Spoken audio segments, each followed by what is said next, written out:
Muy buenos días, bienvenidos a este programa Fuerza Interior y en esta su plataforma favorita de Voces por Media Calle. Bueno, hoy tenemos el tema de la comunicación con nuestros hijos. Es todo un tema complicado, ¿verdad? La relación con los hijos, la comunicación con los hijos. La vez pasada estuvimos hablando acerca de la autoestima y la autoimagen de los niños y tiene que ver mucho también con la forma en que nosotros nos comunicamos con ellos. Acordémonos que somos modelos, que nosotros, ellos, los humanos, somos mamíferos y aprendemos por modelo y por moldeamiento. O sea, qué hacemos y cómo lo hacemos y cómo lo decimos que se debe hacer, entra en juego para que los niños lleguen a hacer lo que van a hacer y cómo van a hacer y cómo van a desarrollar su personalidad, su carácter, sus características, toda su forma de ser va a ser de alguna manera una copia nuestra o del grupo familiar en general y pues cada generación es digamos una versión mejorada y arreglada de la anterior, pero siempre va a tener muchas cosas aprendidas del grupo familiar. Bueno, y la comunicación no es una excepción, por supuesto, ¿verdad? Cómo hablamos, cómo nos movemos, qué decimos, cómo lo decimos, el vocabulario que utilizamos, las creencias que tenemos, los valores, los principios, todo eso se aprende, ¿verdad? Y se reproduce, se replica en nuestros grupos sociales. Entonces, en la comunicación tenemos, que ya lo hemos visto en otros programas también, pero tenemos básicamente dos tipos de comunicación, la verbal y la no verbal o metacomunicación. La verbal es las palabras que utilizamos. Las palabras son el vehículo para llevar el mensaje. Como decir el carro, o sea, usted no es el carro, pero el carro es el vehículo que lo transporta, pero usted no es el carro. Entonces, igual las palabras. Las palabras es el vehículo que transmite el mensaje. El verdadero mensaje está en el metalenguaje o en el lenguaje no verbal. ¿Qué es el lenguaje no verbal? El tono de la voz, el volumen de la voz, la expresión facial, la mirada, la postura corporal, los movimientos corporales. Todo eso es comunicación no verbal. Entonces, en uno de los programas poníamos un ejemplo. Una cosa es decir, ay, yo te amo, y otro, sí, yo también te amo. O sea, a nivel verbal, la respuesta es correcto, o sea, no hay problema. Pero, ¿cuál es la lectura que va a hacer la otra persona? La otra persona va a hacer la lectura del mensaje de la parte no verbal. O, por ejemplo, ¿me estás poniendo atención? Claro, sí te estoy poniendo atención. ¿Me estás oyendo? Sí, claro, me estoy oyendo. Entonces, a nivel verbal, la respuesta es la correcta. Pero la lectura que hace la otra persona el mensaje real es la parte no verbal donde se siente de alguna manera o no atendida o descalificada o no escuchada. Entonces, la parte verbal tiene que ir acompañada de la parte no verbal para tener credibilidad o firmeza o afirmación, ¿verdad? Validación de lo que yo digo. Si yo digo, ah, sí, qué lindo, ¿verdad? Así, ay, qué lindo. Hay una gran diferencia, o sea, hay coherencia. Entonces debe haber una coherencia entre lo que digo y el cómo lo digo. ¿Estás enojado? No, no estoy enojado. ¿Pero te molestaste? No. ¿Te pasa algo? No. Las respuestas está bien, pero no hay coherencia entre lo que dijo y la forma en que lo dijo, ¿verdad? Entonces, esa disparidad, esa incoherencia en los mensajes confunden muchísimo también a la gente y sobre todo a los niños que no saben al final de cuentas cómo interpretar el asunto y tal vez hacen lo que no deben hacer por una mala lectura del mensaje y les va peor, ¿verdad? Porque entonces regañamos, castigamos y demás. Igual, nosotros somos producto de modelos, nosotros somos producto de aprendizaje, entonces vamos a repetir posiblemente los mismos errores que cometieron con nosotros. Entonces, por ejemplo, yo me acuerdo que unos chiquitillos tal vez no le pegaban, bueno, a mí sí me pegaron, por supuesto, pero digamos, A veces no le pegaban a uno una circunstancia porque habían visitas, estábamos en casa ajena o lo que sea, pero con la mirada quedaba uno exactamente como un zancudo estampado en la pared, sin que te dijeran nada. No mediaba una sola palabra, pero solo la mirada o un gesto te decía absolutamente todo. Y había otro gesto y ya uno sabía que cuando llegaba a la casa le iba a ir feo. O lo regañaban, o lo castigaban, o le pegaban. O sea, había como certeza en los mensajes. No digo que sea bueno, malo, o mejor o peor, no, pero había coherencia y certeza en el mensaje, entonces por lo tanto no había forma de equivocarse de la lectura del mensaje que uno estaba haciendo y de incurrir en una desobediencia o en un error. La interpretación era clarísimo el mensaje. Eso no es tan frecuente ahora. Otra cosa que pasaba mucho es que tal vez uno está hablando con los papás o con la mamá, principalmente que era que tal vez estaba más en la casa o era la figura de mayor confianza, etcétera. Pero las mamás estamos por lo general ocupadas haciendo oficio y el carajillo va atrás, tal vez no tiene ese buen timing de buscar el momento oportuno para hablar. Entonces, uno está haciendo oficio, el chiquillo o la chiquilla anda con uno hablando, o uno con la mamá, y la persona no te está oyendo y te está contestando, pero no está sacándose tiempo y ese espacio para hablar, para escuchar y para contestar. Era como andar detrás, así, de ella, mientras uno hablaba y la otra persona contestaba. Entonces, había respuesta, pero había cierto vacío, digamos, en la este, complementariedad de la comunicación de los mensajes. Una de las cosas también que decía por lo menos mi mamá, y lo decían muchas mamás, porque mis compañeras en la escuela, en el colegio, comentábamos lo mismo, es de jamás se le ocurra preguntarle o hablar o pedirle algo al papá, por ejemplo, o al hombre de la casa, al papá, al abuelo, etcétera, mientras está comiendo o si está leyendo el periódico, porque se va a enojar, porque se le interrumpe y porque no le va a prestar atención. Entonces era como una máxima que había que cumplir, ¿verdad? Si uno quería que las cosas le resultaran, había que esperar a que no esté leyendo el periódico o que no esté comiendo. Ahora es que no esté leyendo, que no esté comiendo, que no esté estudiando, que no esté en la computadora, que no esté en el celular.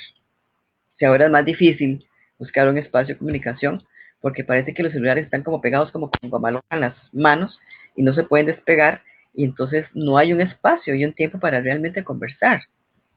O sea, la gente a veces no contesta o están contestando, pero con el celular en la mano. O sea, no hay una coherencia entre lo que te digo y la forma en que te lo digo, ¿verdad? Entonces los mensajes no son firmes, no son tan creíbles, no son tan coherentes y eso también se presta a confusión y a sentir vacíos en la comunicación, a sentir no me dan pelota. Y si no me dan pelota, significa qué tan importante soy realmente, qué tanto realmente me quieren o les importo o les intereso. Recuerden que la necesidad de aceptación y reconocimiento es como el oxígeno que respiramos, es como el oxígeno psicológico, emocional, ¿verdad? Que necesitamos. La atención es parte de ese oxígeno que necesitamos los seres vivos, principalmente en los humanos. Entonces, también en lo no verbal hay cosas, digamos, menos posibles de controlar conscientemente, como por ejemplo la vasodilatación o la vasoconstricción de los vasos sanguíneos, también emiten un mensaje. Si yo me empalidezco o me ruborizo, hay todo un mensaje químico que la otra persona detecta y reacciona con eso, ¿verdad? Es algo inconsciente, pero es tan válido y tan fuerte como el resto del lenguaje no verbal y como el lenguaje verbal. Otra señal química también muy inconsciente es la dilatación de la pupila. Si tengo las pupilas dilatadas o contraídas, es todo un mensaje fuerte e importante. Y no es que la gente anda viendo ahí cómo tenés la pupila para ver qué interpreto, pero sin embargo, la otra persona capta, el inconsciente, la otra persona capta esa dilatación de la pupila o la contracción de la pupila también y entonces emite una respuesta o una conducta a un mensaje químico que se está dando, aunque no haya mediado palabras o gestos, ¿verdad? Entonces uno a veces también no entiende por qué actuó así, por qué me respondió así o por qué hizo esto si yo no dije nada. No dijiste un montón sin darte cuenta, pero siempre estamos comunicando, querramos o no querramos. Si yo estoy en un bus y ando con un libro, o con el celular ahora, ¿verdad? O viendo para otro lado, o haciéndome la dormida, es una manera de decir, no me hablen, no quiero hablar. O estoy haciendo fila en algún lugar y tengo un lenguaje no verbal donde dice, no quiero hablar, no me hablen, ¿verdad? Uno pone una barrera con la actitud, con el semblante, con los gestos, con la posición corporal. Uno dice mucho, aunque no digas nada y aunque no querrás decir nada, igual estás diciendo montones, más de lo que se imagina. O bien hay gente que más bien está viendo a ver con quién habla y cómo mete conversa porque no puede no hablar, ¿verdad? O está aburridísimo, en fin. Entonces, todas esas cosas son importantes verlas, analizarlas, porque nos ayuda a movilizarnos en el entorno y a ser más asertivos con la comunicación también. Entonces, por ejemplo, también era una cosa que me llamaba a mí mucho la atención cuando iba a la U, por ejemplo, y esas cosas. Yo siempre he sido como muy observadora y me daba cuenta que los buses primero se llenaban los asientos, porque antes los asientos eran de 3 y de 2, ¿verdad? Primero se llenaban los de 2 y hacia la ventana, y después los de 3 y hacia la ventana. Y la gente llegaba a buscar campo donde quedaba menos pegado con los demás. Siempre se buscaba como, de alguna manera, cierta privacidad o aislamiento o menos contacto. Eso era como muy común, ¿verdad? O sea, y todavía se sigue viendo eso, ¿verdad? Se sigue dando eso, donde hay campo, o a la ventana, o, ¿verdad? Porque ir a la orilla era como que todo el mundo pasa y la gente que viaja de pie, en fin, una serie de variables que entran en juego para que uno vea el espacio físico y si quiere ubicarse de acuerdo a las necesidades que uno tiene y lo decís con la conducta, el comportamiento o la actitud, aunque usted no esté diciendo nada verbalmente, ¿verdad? Lo mismo la forma en que nos atiende en el banco, en el seguro, en cualquier oficina, y cómo nos reciban, cómo nos dicen, qué contacto visual tiene el interlocutor con nosotros, la persona que nos va a atender, y cómo nosotros respondemos a eso también, ¿verdad? Dice mucho. Qué tan atento es, qué tan no atento es, qué empática es la persona o no empática es la persona. No necesariamente tiene que ser simpática, ¿verdad? Y a veces también la presión laboral y demás no permite que uno sea como que quede ahí, ay, buenos días, ¿verdad? O sea, no siempre se puede.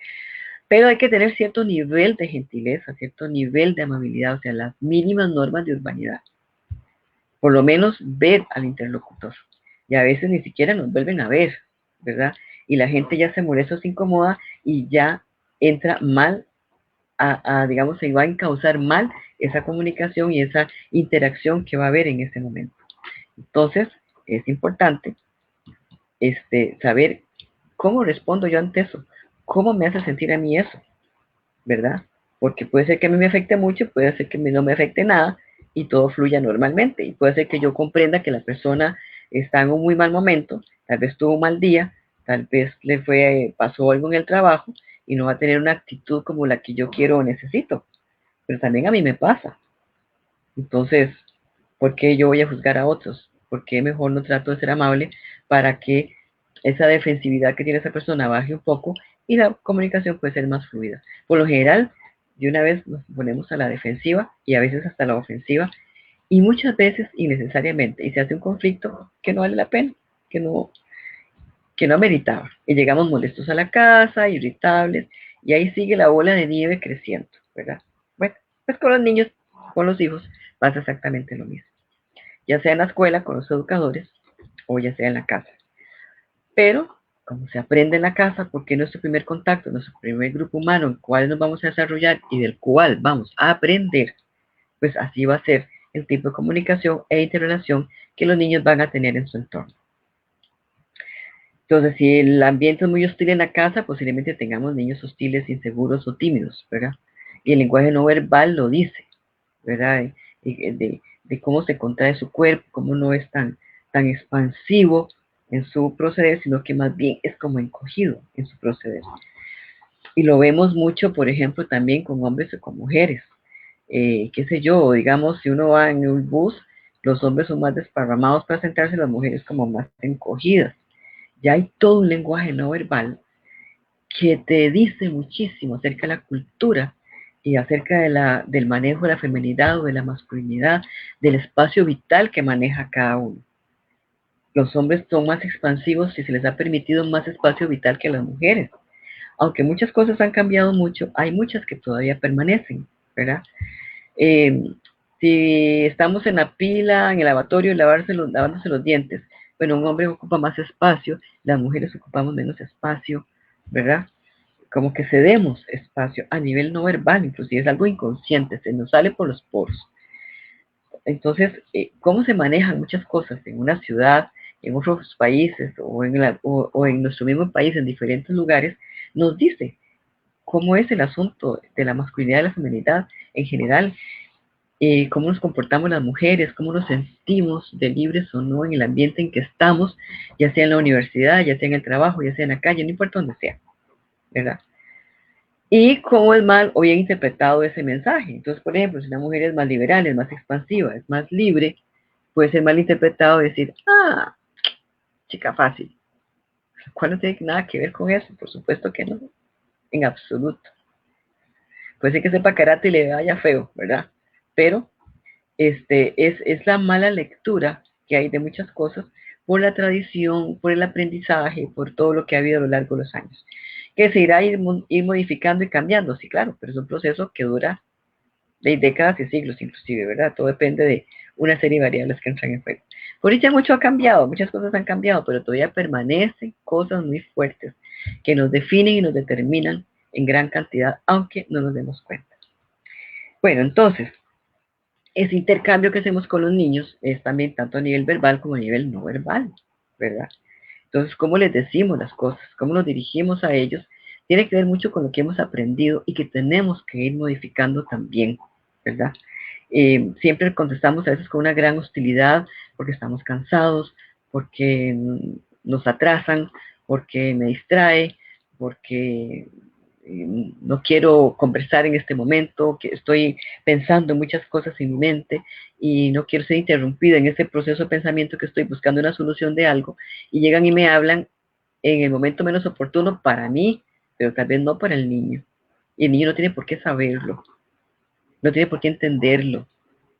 Nosotros somos los adultos y tenemos que bajarnos a ese nivel, ponernos en una posición horizontal para tener una comunicación fluida, afable, segura y confiable y clara, sobre todo para nuestros hijos. Entonces, al decir, Juanito, eres desobediente o me siento muy contento, ¿verdad?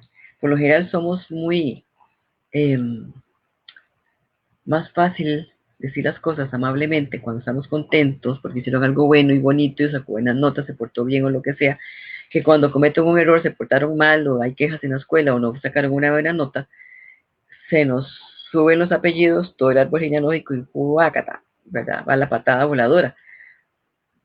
De tratar de ver qué fue lo que pasó y hablarlo de una manera horizontal, ojo a ojo. ¿Qué pasó?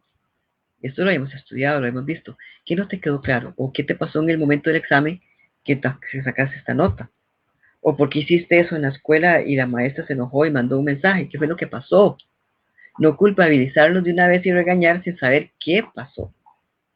Es que a su chiquito le pegó a otro. Bueno, pero ¿por qué le pegó? No es que esté bien que le pegue, pero ¿pasó algo para que lo provocara, para que llegara a ese extremo? ¿O es que mi niño es muy impulsivo y yo tengo que ver qué hago para ayudarlo a manejar los impulsos? ¿Qué pasa en la casa? Que el niño es un reflejo de cosas que hay ahí. Entonces, volvamos la mirada hacia nosotros mismos antes que tirándonos encima a los chiquillos. Entonces, uno debe expresar con palabras lo que piensa y lo que siente de una manera coherente, pero lo más pacífica posible, no agresiva, no hostil.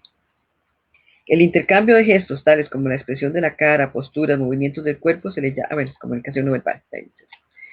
¿Por qué es importante saber comunicarse con los hijos? La buena o mala relaciones que se dan entre padres e hijos dependen en gran parte de la manera de comunicarse, de lo que se dice, de cómo se dice, del tono de la voz, de los gestos que se emplean. O sea, Hay papás que son muy distantes físicamente, o sea, desde que llegan es ese lenguaje no verbal, no me hablen, no se me acerquen, y a veces con solo la forma en que mete la llave en el llavín para abrir, o cómo puso las llaves en la mesa, o cómo da los pasos, ya uno se da cuenta que viene pocas pulgas y es sálvese quien pueda, ¿verdad? Dependiendo de la dinámica familiar. Pero ya todo eso te dice muchísimo. No es lo mismo decir en voz alta a un niño, ¿cómo se atreve? Eres un desobediente, te dije que no tocaras mis libros, te castigaré por lo que hiciste, que decirle en un tono de voz adecuado, Luis, volviste a tocar mis libros, no me gusta que lo hagas, estoy muy enojado por eso, ya habíamos hablado al respecto, y no quiero que se vuelva a repetir. Punto. Ahora, ¿por qué el niño quiere mis libros? ¿Cuál es la curiosidad que tiene? ¿Por qué no hablamos de eso? ¿Por qué no un día me siento y veo mis libros con él para que vea qué es lo que hay o qué es lo que tiene y se le quite la curiosidad? Tal vez sea interés, tal vez no, no importa, pero es un momento y un espacio de compartir un poquito en vez de alejar más. La forma como se expresa el mensaje, las palabras que se empleen y el tono de voz usado hará que el niño reciba diferente el mensaje de los padres. Por lo general castigamos al niño y le decimos cosas que lo hacen sentir que él está mal, es él que está mal, no la conducta que está equivocada. Entonces uno debe hablar o castigar o digamos hablar acerca de la conducta, no del niño. Es un niño malo, no, lo que hiciste no es correcto. Una cosa es que el acto que hizo sea inadecuado y otra cosa es que usted es el inadecuado. Son dos cosas muy, muy diferentes. Entonces, tiene que ver mucho con la construcción de la autoimagen y de la autoestima también, y la seguridad y la autoconfianza de ese niño. ¿Cómo aprende el niño a comunicarse? El niño aprende a comunicarse en la interacción con los padres desde el momento en que nace. Aún antes de poseer lenguaje verbal, se comunica por medio de llanto, de sonidos, de sonrisas, de posiciones, de gestos. El niño comunica desde que nace. Es más, desde antes de nacer. Yo me acuerdo que a mí me encanta todavía dormir de medio lado. Y si yo me acomodaba de medio lado, el bebé pateaba. Y yo tenía que cambiar de posición sí o sí, porque si no, no me dejaba dormir. Porque era una posición en que, de acuerdo a cómo estuviera acomodado en el vientre, a él le quedaba incómodo. Entonces, lo apretaban, no sé. Entonces patean y uno tiene que cambiar de posición. O volverse el otro medio lado o estar boca arriba. Ya te están comunicando desde antes de nacer, ¿verdad? Imagínense. Los padres favorecen esa comunicación cuando les demuestran que entienden y aceptan sus sentimientos y lo que quieren decir. Cuando se muestran abiertos para que el niño pueda expresar libremente sus pensamientos y sentimientos. Y muchas veces decimos, eso no es nada, no sea tan llorón, o eso no es para tanto, o eso no duele tanto, sea más valiente. Descalificamos sus emociones. Nosotros queremos que nos validen nuestras emociones y buscamos apoyo emocional y demás, pero con los hijos no, los descalificamos. Queremos que sean fuertes y valientes, pero ¿cómo van a ser fuertes y valientes si ni siquiera pueden expresar lo que sienten y cómo lo sienten para organizar sus emociones y poder enfrentar mejor el mundo? Eso nos enseñamos nosotros de alguna manera. Entonces, ¿qué estamos haciendo? ¿Cómo lo estamos haciendo? Abramos los ojos. ¿Verdad?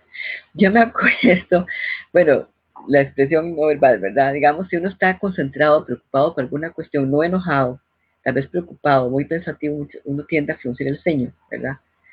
Entonces, me acuerdo que estaba yo preocupada, era un fin de semana, y el fin de semana es el día de hacer todo lo que nos hiciste en toda la semana y alistar todo para la semana siguiente, porque el lunes hay que trabajar, entonces el sábado y el domingo es para reorganizar y acomodar y poner al día todo y adelantar todo. Entonces, muchas veces no sacamos ese espacio de tiempo para descansar nosotros, que lo merecemos y lo necesitamos, y con los hijos, ¿verdad? Entonces, no sabemos priorizar, le damos más importancia a los deberes, a las obligaciones y a las responsabilidades que a los espacios de comunicación y de descanso. Y tan importantes son unos como los otros. Entonces hay que aprender a distribuir el tiempo, a organizar el tiempo, a hacer prioridades. Y eso nos cuesta mucho. ¿Por qué nos cuesta mucho? Porque lo aprendimos tenía que tener todo listo. Además, yo no sé dónde diablos estaba escrito eso, pero yo me acuerdo que a mediodía tenía todo que estar listo. La casa arreglada, la ropa lavada y tendida, la comida hecha, todo. Y en la tarde era cuestión ya de planchar, hacer otras cosas, y listar la comida, porque tenía que estar todo a determinada hora. Yo no sé dónde estaba escrito eso, porque yo nunca lo vi escrito en ninguna parte. Pero me acuerdo que todo tenía que hacerse en la mañana. Y entonces a veces no alcanzaba el tiempo, ¿verdad? Porque además el almuerzo tiene que estar a una hora fija, la cena a una hora fija, etcétera. Bueno, ahora es un desorden también, porque ahora a veces no hay hora ni para almorzar ni para comer, también nos fuimos en algunos aspectos a otros extremos, ¿verdad? Pero es cuestión de acomodar la rutina. O sea, en un día puedo hacer esto, el otro día puedo hacer esto, el otro día, para que no se me acumule todo para el fin de semana. Y un fin de semana hago una cosa, el otro fin de semana hago una cosa y distribuyo. Además, que la familia es un trabajo de equipo. Tenemos que distribuir tareas y funciones. Es responsabilidad de todos. La casa es de todos, no solamente de la mujer, es de todos. Entonces, hay que distribuir tareas para que nos alcance el tiempo para todos, para poder descansar todos y para poder compartir todos. Eso es importante. Entonces, la cuestión es que estaba yo en la cocina lavando trastos y estaba preocupada porque los chiquillos estaban en el cuarto y yo quería ir a jugar un rato con ellos, a estar con ellos. Y hacía rato que yo estaba ocupada con cosas, entonces que me estaba apurando para terminar lo que tenía que hacer y estaba pensando en lo que me faltaba hacer, que iba a posponer para terminar con lo que estaba haciendo, para irme al cuarto con los chiquillos a jugar y ver qué hacía después. Estaba en toda esa meditación y estaba con el sueño fruncido. Yo no me di cuenta que estaba con el sueño fruncido. Yo nomás estaba apurada lavando los trastos para ir a estar con ellos un rato. Y el chiquitillo iba y venía, iba y venía. Iba para el cuarto, estaba jugando como el cabrito. Corría de un lado para otro. Llegaba a la cocina, me veía, se iba para adentro. Volvió a la cocina, me veía, se iba para adentro. Como en el cuarto viaje que hizo, me dice, Amita, ¿por qué estás enojada? Y yo me quedé, yo no estoy enojada para nada. Ay, no, mi amor, no estoy enojada. ¿Por qué? Es que estás así, me hizo, ¿verdad? Y yo me morí la risa. Y en eso me percaté y me di cuenta y tomé conciencia de que yo estaba y permanecía muchísimas veces en el día con el ceño fruncido, innecesariamente porque enojada no estaba, ¿verdad? Pero entonces a partir de ahí yo tomé conciencia y entonces trataba de estar así, ¿verdad? Pues estarme viendo y estar dándome cuenta de no estar siempre con el ceño fruncido. Primero porque me iba a arrugar más de la cuenta, pero además porque me estaban percibiendo de una manera en la que yo no estaba, ¿verdad? Y los niños pues van a mantener, la mamá está enojada, entonces van a mantener distancia y no va a haber una buena interacción, ¿verdad? Entonces yo no quería eso tampoco, ¿verdad? No andaba buscando eso, así es que eh, fijémonos más cómo somos, cómo estamos, cómo nos sentimos, cómo lo expresamos, cómo pasamos expresándonos siempre en nuestra cara, cómo nos perciben los demás para poder hacer cambios también, ¿verdad? ¿Cuáles son los estilos más comunes de comunicación inadecuada?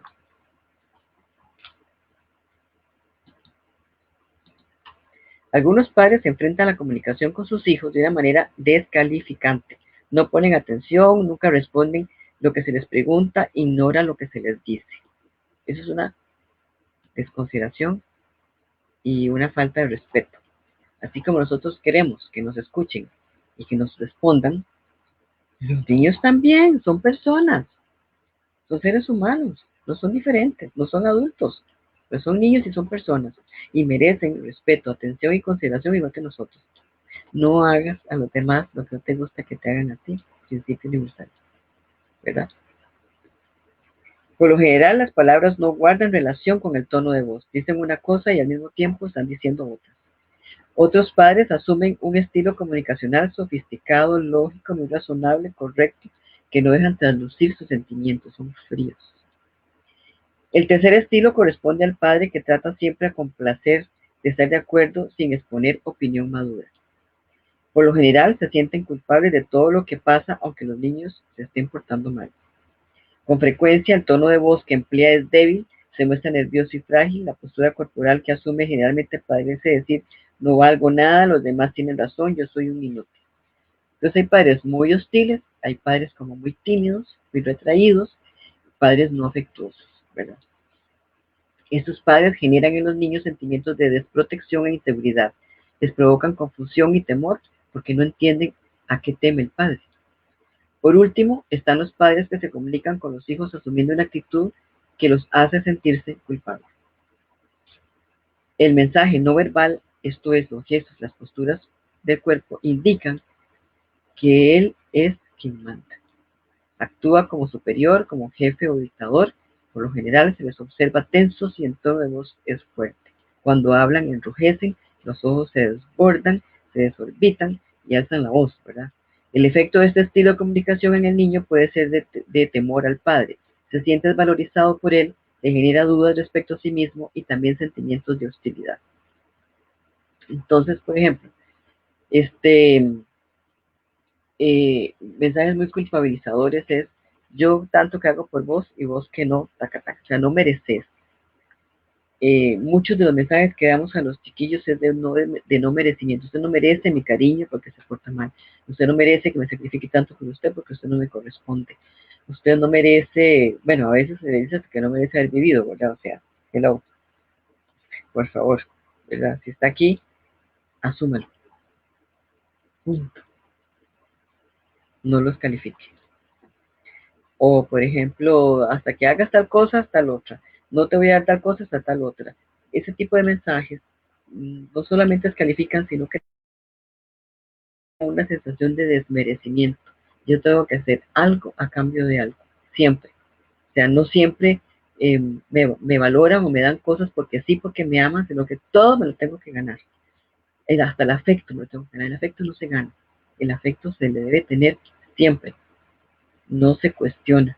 El afecto no queda cuestionado por tu conducta, por tus logros o por tu falta de logros o porque hiciste más, porque hiciste menos. No. El afecto es el afecto, nada más.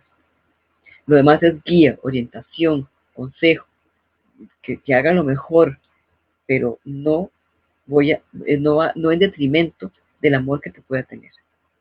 Puedo enojarme, puedo frustrarme, puedo sentirme triste, puedo un montón de cosas, pero no que sienta o piense que voy a dejar de amar o de protegerte porque hiciste o no hiciste algo. ¿Cómo poder lograr una buena comunicación con los hijos? Para que los padres y los hijos puedan lograr una buena comunicación es necesario que entre ellos exista principalmente respeto, es decir, que todos puedan expresar lo que sienten clara y abiertamente en un ambiente de libertad y confianza y sin temor a ser rechazados o no escuchados o descalificados o culpabilizados.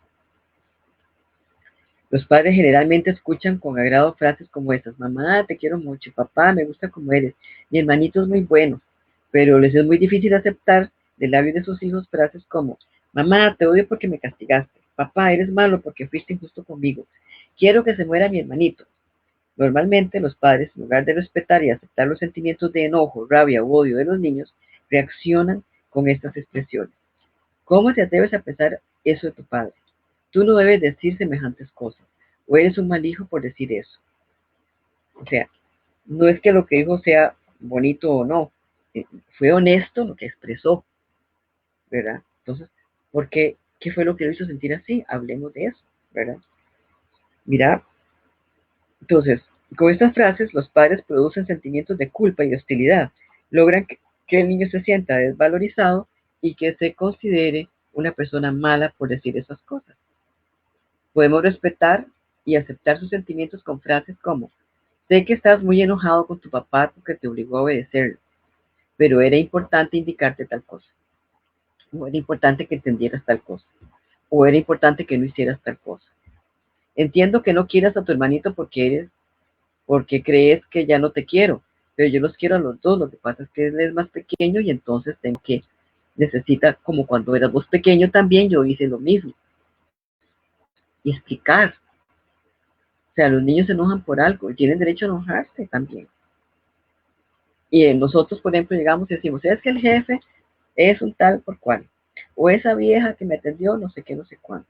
Si son las maestras, decimos una sarta de improperios hacia las maestras, hacia las directoras o directores de escuelas o de colegios. Pues queremos que los hijos nos respeten y nos expresen de esa manera.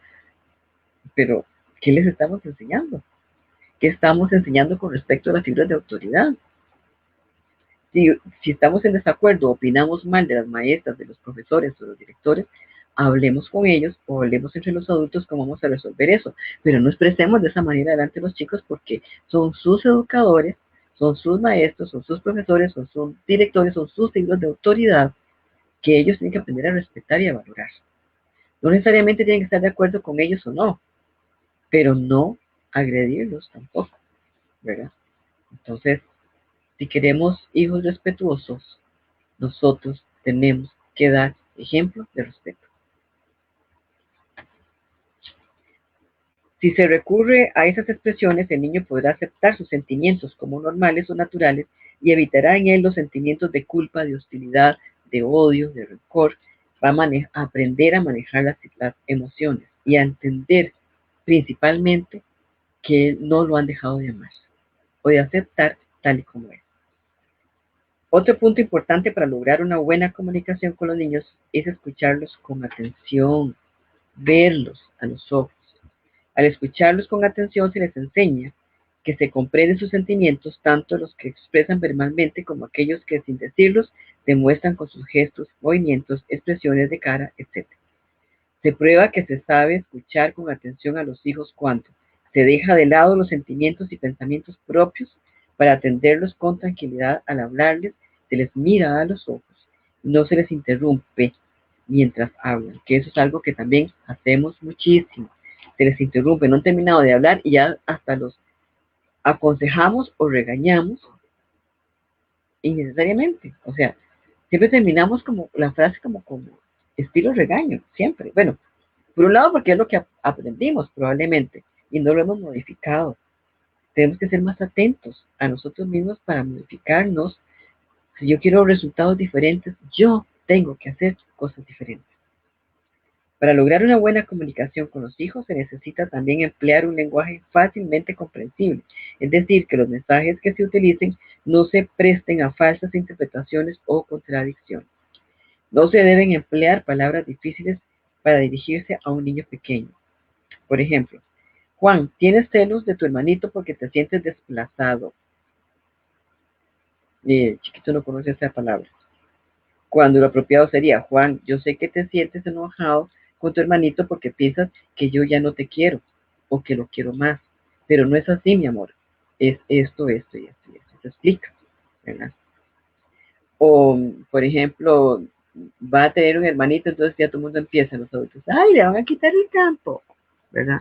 O ya nace, entonces ya le quitaron el campo. Eso es terrible, eso no se hace, porque entonces va a haber más rivalidad y más competitividad entre los hermanos y el niño va a sentir rechazo hacia el hermanito o hermanita. O sea, nosotros mismos propiciamos con esa frase la rivalidad entre los hermanos, el enojo, la frustración, etcétera, entre ellos. No es sano, eso no debe ser. Creemos que es muy vacilón decirlo, ¿verdad? Y no nos damos cuenta de las consecuencias que eso trae. Otro ejemplo, por ejemplo, la madre vocifera. Te dije, Pedro, que no le grites a tus hermanos. Se habla, no se grita. Pero yo no estoy siendo coherente con el mensaje. Lo que estoy diciendo es correcto, pero la forma en que lo estoy diciendo, estoy demostrando exactamente lo contrario. Me gritas, pero yo no puedo gritar. Se habla, no se grita, pero vos sí puedes gritar y no hablar. Haga lo que diga, no lo que hago no funciona. Somos mamíferos, imitamos ejemplos, no palabras. Tengamos eso presente. La forma que utiliza la madre para evitar ese mensaje contradice lo que expresa con él. Recuerde que para lograr una buena comunicación con los hijos es necesario que exista respeto mutuo, escuchar con atención, emplear un lenguaje fácilmente comprensible y además no vociferante. Si yo estoy muy enojada, me está llevando los 11.000 diablos y siento que voy a matar al carajillo, mejor me espero que me baje todo el árbol genealógico, todos los apellidos, para después hablarlo con el menor enojo posible o con enfáticamente, pero no ofensivamente. Yo tengo derecho a estar enojado, pero no de ofender a los demás, y los niños tienen derecho a estar enojados. Yo a los chiquillos míos les decía, tiene derecho a enojarse, yo entiendo que esté enojado, pero no voy a permitir que le pegues a tu hermano, o que me grites a mí, o que haga berrinche, o que dé portazos. Si usted quiere y está molesto y quiere estar solo, vaya al cuarto. hasta que se le baje el mal carácter. Y le da el permiso de irse al cuarto de toda la cuestión, y a veces dar cierto portazo de cierta magnitud, no más allá, para que no reviente las paredes, ¿verdad?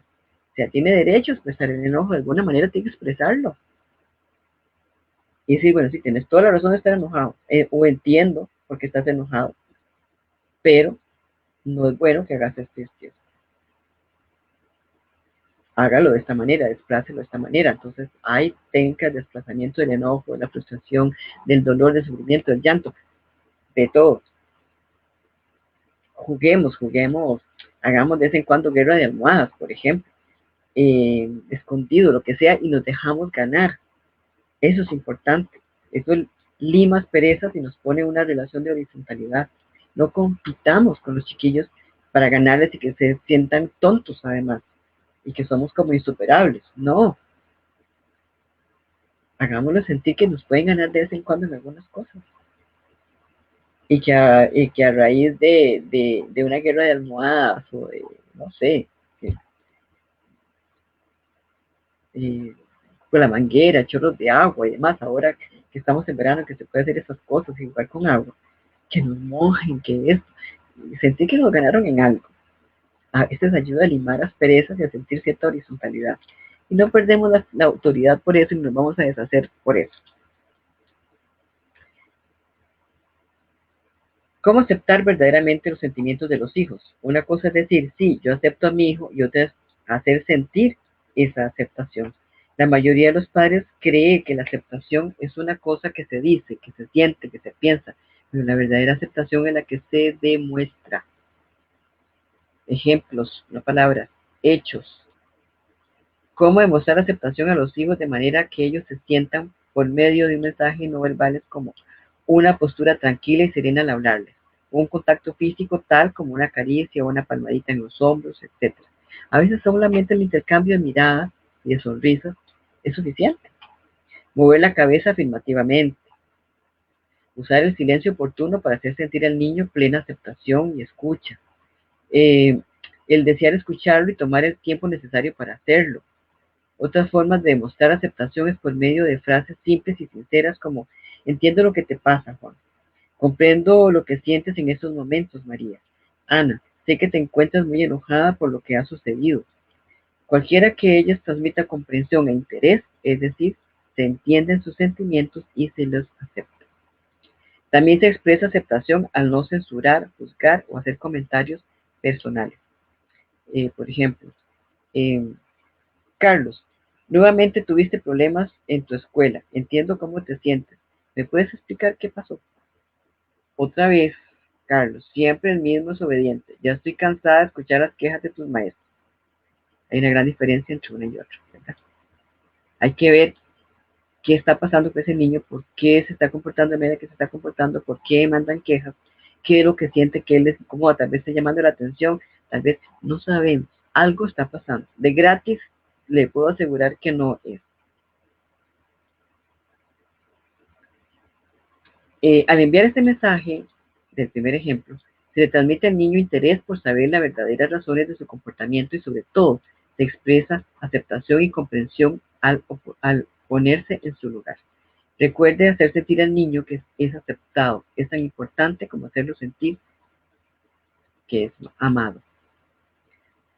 ¿Pueden los padres siempre ser tolerantes o comprensivos con sus hijos? Por lo general, los padres creen que deben ser siempre amorosos con sus hijos, tolerantes, comprensivos y que deben sacrificarse por ellos. Para los padres es muy difícil aceptar que son capaces de tener sentimientos de odio y de rechazo hacia los hijos, aunque en algún momento los experimentan. Y es normal. O sea, a veces uno está tan agobiado, tan cansado que uno dice, ay, ¿a qué horas? ¿Verdad? Se me ocurrió ser mamá o ser papá. Podemos sentir eso. Podemos sentirnos frustrados por los hijos porque tal vez no se comportan o no hacen las cosas como nosotros necesitamos. Sí, claro. Igual nos pasaron los papás con nosotros también. Y no nos dejaron de amar por eso, ni de apoyarnos por eso. Y está bien, así como los niños pueden sentir en un momento dado decir, no te quiero, papá, porque me regañaste, por lo que me hiciste, por lo que me quitaste. Y los chiquillos son muy sinceros y lo dicen y uno le dice, ¿cómo se le puede decir eso? No, entiendo que estés enojado, lo que pasó es esto, que comprendan la situación y validar su sentimiento de enojo porque tiene razón para estar enojado. Igual nosotros tenemos razón a veces para estar enojados o frustrados o sufridos por alguna causa, a causa de ellos. ¿Sí? Es importante reconocerlo y aceptarlo y manejarlo para no proyectarlo en ellos y hacerlos sentirse mal. ¿Por qué es importante que los padres acepten sus sentimientos? Porque para que se aclare por qué siente rabia, enojo, agresividad y así puede diferenciar si estos sentimientos son hacia el niño o hacia la conducta del mismo. Hay que clarificar eso. O sea, nos podemos sentir mal, tenemos derecho a sentirnos mal, enojados, frustrados, lo que sea, sí, pero es por la conducta, no por el niño, porque el niño tiene otros momentos maravillosos. En este momento es una conducta que no nos gustó, no tiene por qué gustarnos tampoco, pero no se descalificar al niño, es la conducta, esa conducta en ese momento, porque regañamos por eso, pero descalificamos también, borramos todo lo bueno que hace o que tiene, sus virtudes, sus cualidades, un montón de cosas hermosas y maravillosas que tienen, quedan totalmente borradas y descalificadas por un acontecimiento, por una conducta o por un hecho. Y eso no es justo, eso no se vale. Y nosotros mismos nos quejamos en el trabajo. Mi jefe siempre se ve eso lo malo que yo hago y no se da cuenta que yo, y hacemos un gran recuento de cualidades que tenemos y deficiencias en el trabajo que no nos reconocen, pero decimos una cosita así y nos cae el chaparrón encima. Y hacemos exactamente lo mismo. Si no nos gusta para nosotros, tampoco debería gustarnos y aceptar eso para los niños, para los hijos o para nuestro entorno en general. Un ejemplo, Luis, me molesta lo que hiciste, no tolero escucharte gritar. En vez de, no te soporto, no te resisto, tengo ganas de golpearte. O sea, igual estoy expresando mi malestar, que me molesta tal cosa, que no me gusta esa conducta y que no le voy a tolerar esa conducta, pero no es no te soporto a vos, Luis, eres insoportable, no, tu conducta es insoportable, tus gritos son insoportables, tu berrinche es insoportable, no lo voy a permitir. Desplacemos el enojo de otra manera, aprendamos cómo. Tal vez a través de juegos o distraerle la atención en ese momento en otra cosa diferente para que el enojo baje o el berrinche se quite. O castigar con tiempo fuera, qué sé yo, vaya a ese rincón y se pone en la pared 1 minuto por año de edad. Si tiene 5 años, 5 minutos. Si tiene 3 años, 3 minutos. Si tiene 10 años, 10 minutos. ¿Verdad? ¿Qué pueden hacer los padres para manejar los sentimientos que les provoca la conducta de sus hijos? Para manejar los sentimientos negativos que le provoca la conducta de su hijo, es necesario que identifique qué pretende el niño con su conducta. El niño puede que demande atención y la busque manifestando comportamientos positivos o negativos. Pero si el niño está llamando la atención, entonces porque yo no le estoy prestando la suficiente atención. Entonces yo tengo que ver qué hago, o sea, cómo regulo eso, cómo equilibro el tiempo. En teoría, uno debe dedicar más o menos 1 hora al día de atención exclusiva a cada hijo. Pero si son varios hijos, difícilmente yo voy a tener 3 horas, por ejemplo, son 3 hijos, o 4 horas si son 4 hijos. Pero puede ser el lunes 1 hora con fulano, el martes 1 hora con sultano, el miércoles 1 hora. Vamos a tener espacios compartidos todos, pero puede ser que tenga un momento de exclusividad con alguno, cada día con actividades diferentes con cada uno y actividades en conjunto con todos, para que sientan una atención específica dirigida a mí, ¿verdad? Ese niño, para mí. Soy importante en ese momento. Un ejemplo, Gabriel llega desordenadamente y molesta a la madre cuando está atendiendo visitas. Si se logra identificar cuál es el propósito real de ese comportamiento inadecuado, se podrá responder en forma constructiva a la necesidad del niño y no avergonzarlo delante de las visitas, ¿verdad? Es terrible. Examine qué sentimientos le provoca el comportamiento del niño. Es importante que el padre se aclare si los sentimientos de enojo y rabia son hacia el niño o hacia la conducta de este. Siempre tenemos que tener claro eso y estar diferenciando eso para no irnos contra el niño, sino corregir la conducta. También es importante que el padre ayude al niño a aclarar sus sentimientos y a que pueda expresarlos verbalmente. Y por último, que el padre e hijo busquen una solución conjunta al problema, tomar acuerdos, hablar, expresar, comprender ambas partes y tomar acuerdos de qué hacer y cómo hacerlo y en qué momento. ¿Por qué y para qué? Etc. Hay que sacar esos espacios, hay que priorizar. ¿Cuáles son las formas más frecuentes de comunicación inadecuada? Los mensajes que transmiten amenaza y culpa. Algunos padres se comunican con sus hijos asumiendo una actitud que les provoca sentimientos de culpa. Utilizan con mucha frecuencia palabras que denotan desacuerdo y buscan constantemente los errores. Por ejemplo, Pepe, te dije que no golpearas a tu hermano. Verás cómo te pego yo a ti. Si no comes tu sopa, me causará un gran dolor. Te irás al infierno por insultar a tu madre. Mensajes que transmiten crítica y juicio. Esos mensajes tratan de probar que los padres son los que tienen la razón y que el niño está equivocado. Para eso se valen del ridículo, del apodo, del sarcasmo, de la ironía y de la ironía y de los chistes. Entonces, por ejemplo, el chiquillo, digamos, está rayando paredes y me dice, excelente, maravilloso, qué lindo, ¿verdad? Que se ve. O sea, eso es sarcástico. Carlos, eres el niño más malcriado que conozco. Mira, sábelo todo, nunca hace las cosas bien.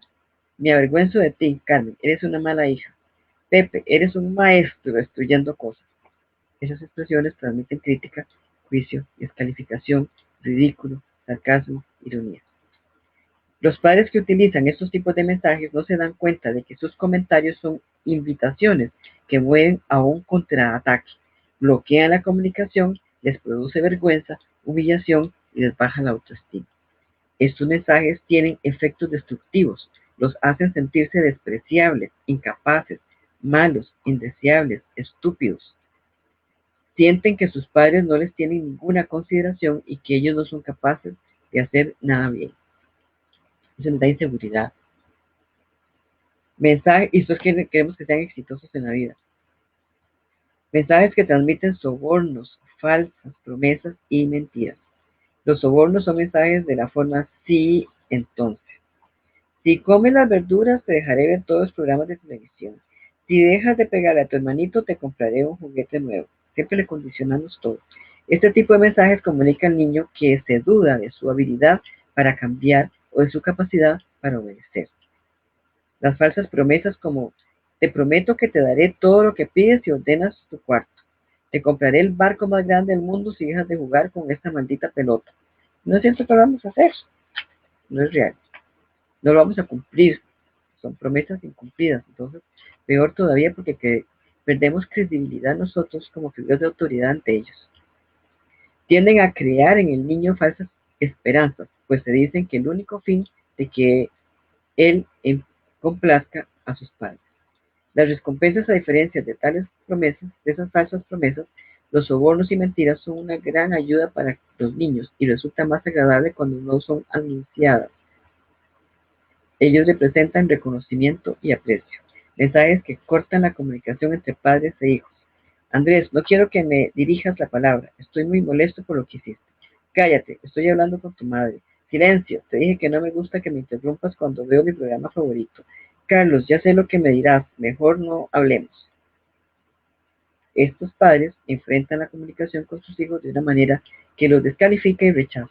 El hecho de que no tomen en cuenta al niño en una conversación, no lo atiendan con la mirada o los gestos, no le respondan a sus preguntas, provoca que en el niño la sensación de ser ignorados o poco importantes, poco queridos, porque por lo general ellos interpretan todo eso con el afecto. Este tipo de mensajes impide que entre padres e hijos se logre una buena comunicación, pues se contradice. El saber escuchar con atención al niño, el saber ser respetuosos con él para que pueda hablar con libertad y confianza, el saber comprender sus sentimientos es lo asertivo, es lo adecuado, es lo oportuno. Y es algo que tenemos que aprender, practicar, ensayar. Es muy fácil caer en eso porque es lo aprendido, es lo que hemos aprendido, así nos trataban a nosotros. Entonces, obviamente, nosotros vamos a repetir eso en automático. Cuando nos sentimos afectados por la conducta, caemos en el automático de la respuesta de lo que tenemos en el inconsciente, en el disco duro. Cuando estamos tranquilos, probablemente podamos manejar la situación de manera diferente. O sea, si lo que pasó no nos afecta, podemos manejarlo en teoría muy bien, como la teoría dice que hay que hacerlo, ¿verdad? Pero si nos afecta emocionalmente, lo que va a salir es el automático, que está en el inconsciente. Entonces hay que trabajar en eso, hay que practicar las nuevas formas de contestar o de responder para que sea el nuevo automático, lo que va a quedar en nuestro inconsciente, la nueva información para proceder y actuar de una manera asertiva, inteligente, adecuada, afectuosa, que brinde seguridad a los niños y que les enseñen a manejar a expresar y a manejar adecuadamente sus emociones y a sentirse validados como personas, como seres humanos y como hijos. Mensajes que transmiten órdenes, advertencias e instrucciones. Es como que los padres, para lograr obediencia de sus hijos, utilicen órdenes, advertencias e instrucciones. Hay que considerar que al transmitir esos mensajes, lo importante es la forma como se dan, el tono de voz que se utiliza y las palabras empleadas. Frases como estas son muy comunes. Te ordeno que te retires a tu dormitorio porque no terminaste de comer. La próxima vez que desobedezcas, te advierto que te encerraré en tu cuarto. Termina de cenar y me recoges de inmediato tus juguetes. No hagas ruido cuando tu madre descansa. Lo mejor que puedes hacer en estos momentos es irte a jugar a otro lado. Deberías ser un mejor hijo, nunca obedeces a tus padres. Imagínense, ¿cuántas veces nos han dicho cosas como esas o peores a nosotros? ¿Nos hizo sentirse feliz? ¿Nos hizo sentirnos muy bien y muy felices? No. Entonces, ¿por qué vamos a producir las mismas emociones y sentimientos en nuestros hijos? Si no nos gustó cómo nos sentimos, ellos se van a sentir igual que como nos sentimos nosotros alguna vez. Entonces, ¿para qué vamos a reproducir y perpetuar eso? Cortamos esa cadena de una vez por todas. Ante estos mensajes, los niños se resisten a hacer lo que les ordenan y se niegan a tener que modificar sus conductas. Estas mismas órdenes, advertencias o instrucciones pueden darse de la siguiente forma. Juan, si no comes, te irás con hambre a dormir. Decide, ¿quieres comer o retirarte a tu cuarto con hambre? Él decide, no yo. Pedro, ordena tu cuarto. Si no lo haces, no volverás a jugar en él. Decide qué vas a hacer. Le damos el poder de decidir a ellos. No les ordenamos que lo hagan de determinada manera.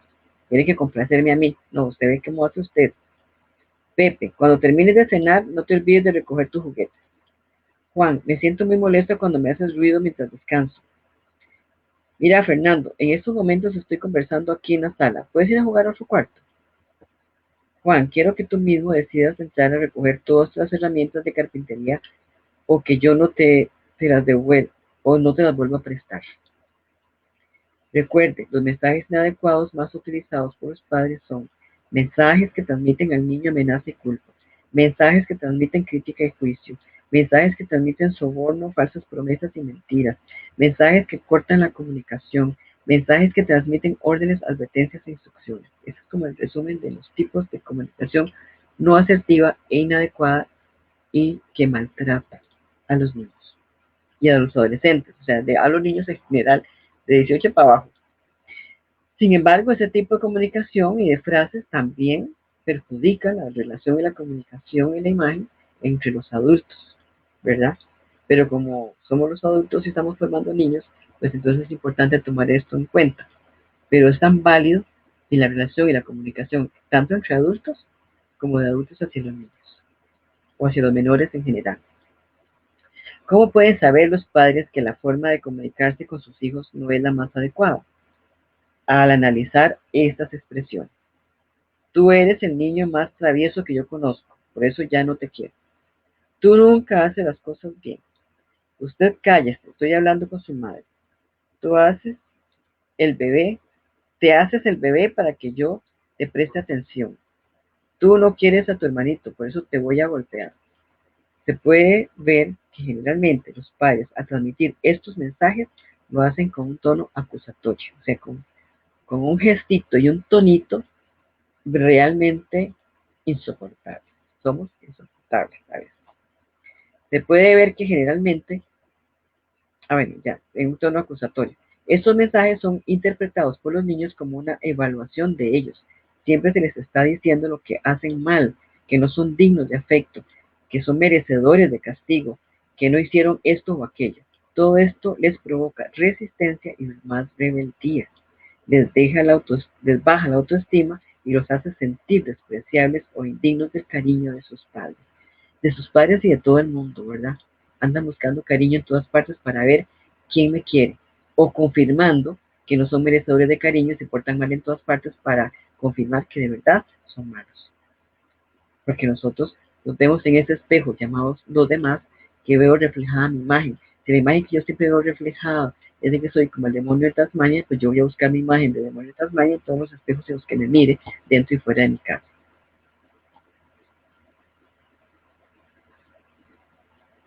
En ocasiones, la conducta de un niño es inaceptable para el padre porque de alguna manera interfiere con el disfrute de su vida o con la satisfacción de sus propias necesidades. Por ejemplo, el padre está leyendo y Juan lanza una pelota, la cual hace que el periódico se le caiga de las manos. El padre iracundo grita: "Tú eres un verdadero tormento para mí, estoy harto de ti". El niño interpreta el mensaje como: "Yo soy malo, por eso papá está harto de mí. No me quiere, no soy merecedor de cariño. Siempre hago las cosas mal, soy un gran torpe que siempre lo enojo, o sea, yo estoy mal, el malo soy yo. Y además, por eso no me quieren". Otro tipo de mensaje que el padre podría utilizar sería el siguiente. El padre se levanta y dice con voz enérgica: "Juan, estoy molesto contigo. No me dejas descansar y leer el periódico tranquilo. Juega bola en otra parte". En este segundo mensaje, el niño interpreta que el padre se siente molesto con su conducta. Este tipo de manera de, perdón, este tipo de mensaje provoca menos rebeldía y resistencia en el niño. Es más efectivo porque lo hace responsable para asumir culpas y modificar su conducta. Recuerde, evite mensajes que empleen un tono acusatorio. Trate de expresar sus propios sentimientos ante la conducta del niño en lugar de desvalorizarlo. Fácil, no es fácil. No es fácil porque, como les digo, uno actúa en el automático con lo que tiene en el disco duro. Y lo que tenemos en el disco duro no ha sido los mejores mensajes para la mayoría. Posiblemente en algunos, no en todos los casos, no se puede generalizar, pero en la gran mayoría ha sido así. Entonces, vamos a proceder de esa manera, más fácilmente que de una manera asertiva. Entonces, seamos conscientes de eso, aceptemos que esta es nuestra realidad para tratar y aprender a modificarla. Ensayemos nuevas formas de comunicación, ensayemos ser más asertivos, ensayemos respuestas, cómo decirlo de una mejor manera, cómo cambiar la forma de decirlo para no hacerlo sentir de esta y esta manera, acordarme cómo me sentí yo en ese momento. Bueno, si yo no quiero que mi hijo se sienta igual que como yo me sentí, yo no quiero que mi hijo piense igual de mí como yo pensé de mis papás en algún momento. Entonces, hagamos el cambio, rompamos esa tradición que no es adecuada, no es sana, no es asertiva. Y vamos a crear mejores seres humanos y una sociedad más justa, más feliz, más asertiva en nuestro entorno. O sea, si queremos una sociedad diferente, tenemos que tener familias diferentes. Y para hacer familias diferentes, yo tengo que ser parte de ese cambio, cambiando en mí misma una serie de estructuras, comprendiéndome, aceptándome y aprendiendo, buscando modelos, ejemplos de cómo hacerlo de manera diferente y practicarlo si fuera necesario, como ensayar una obra de teatro o practicar una poesía para repetirla, para que eso sea parte de mi nuevo automático, de mi nueva información en el disco duro, para reproducir un mensaje mejor para todos. Así es que como conclusión, dice aquí en resumen, como puntos importantes de esta guía de orientación para padres de familia, que la comunicación entre padres e hijos se realiza por medio de palabras y de gestos, movimientos de la cara, posturas del cuerpo, etc. Que el niño aprenda a comunicarse principalmente en la interacción con los padres. El estilo o la forma de comunicarse que emplee el niño con más frecuencia lo aprenderá de su ambiente familiar. Para lograr una buena comunicación es necesario que entre padres e hijos exista respeto, que se escuche con verdadera atención, que se hable en un lenguaje fácilmente comprensible. Quinto, la aceptación a los hijos se exprese con gestos, silencios oportunos, palabras simples y sinceras y sobre todo evitando comentarios personales y censuras constantes. Sexto, los padres deben aceptar la rabia o el enojo que sienten hacia sus hijos en algún momento y aclararse si dichos sentimientos son dirigidos al niño o a sus conductas. Y séptimo, los mensajes que culpabilizan al niño, que lo ridiculizan, que le cortan la comunicación, que se dan en forma de órdenes autoritarias, van en contra de los principios básicos de respeto y aceptación que debe haber en una buena comunicación entre padres e hijos. Bueno, y espero que esta información sea útil. No quiero con esto que la gente se sienta mal, se sienta culpable, qué terrible padre o madre soy. No, no, no, no. No se trata de eso. Se trata de aceptar y reconocer y cambiar. Punto. No vamos a llorar por la leche derramada, pero podemos hacer las cosas mejor y diferentes de ahora en adelante. Sí. Y yo creo que esa es nuestra responsabilidad. Así que bueno, buena suerte. Espero que les haya sido útil y que sean más exitosos y asertivos en su comunicación en sus hogares. La próxima semana vamos a ver sobre el manejo de límites con los niños, con los hijos. Vamos a ver. Son temas que se complementan, que van como encadenados unos con otros y que nos ilustran también un poquito más la forma que tenemos y las mejoras que podemos hacer para tener calidad de vida para todos. Creo que lo merecemos, considero que lo merecemos. Así es que trabajemos en eso, porque depende de nosotros. Perdón, no nos va a caer del cielo, nadie nos lo va a dar ni ofrecer, tiene que venir de nosotros. Así es que fuerza interior es eso, dar herramientas para fortalecernos interiormente, para mejorar interiormente, para poder hacer un mundo mejor para todos. Bueno, buen día, seamos felices y hasta la próxima semana.